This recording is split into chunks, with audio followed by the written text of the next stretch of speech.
በስመ አብ ወወልድ መንፈስ ቅዱስ አሐዱ አምላክ አሜን። በመላው ዓለም የምትገኙት የኢትዮጵያ ኦርቶዶክስ ተዋሕዶ ክርስቲያን ልጆቻችን ነገ መስከረም 21 የእመቤታችን ድንግል ማርያም ቤትን ማክበር አስባችኋል።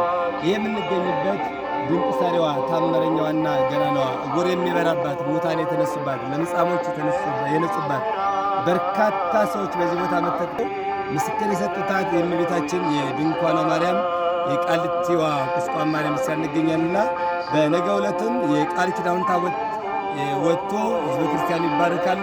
እናንተም በነገው ዕለት ተገኝታችሁ እንድትባረኩ በረከት እንድትገኙ በመላው ዓለም የምትገኙት የኢትዮጵያ ኦርቶዶክስ ተዋሕዶ ክርስቲያን ልጆቻችን መምጣት እንኳን ባችሁ እንኳን የድንኳኗ ማርያም የቃሊቲዋ ንግሥት ብላችሁ ባላችሁበት ቦታ ሁሉ የልባችሁን የችግራችሁን ነገራችሁ እመቤታችን ጥያቄያችሁን እንደምትፈልታላችሁ ቋጠሯችን ተስፋ እናደርጋልና የድንኳኗ ማርያም የቁስቋሟ ማርያም ብላችሁ ለምኑ። እግዚአብሔር ከሁላችን ጋር በቸርነት ይጠብቀን። አሜን።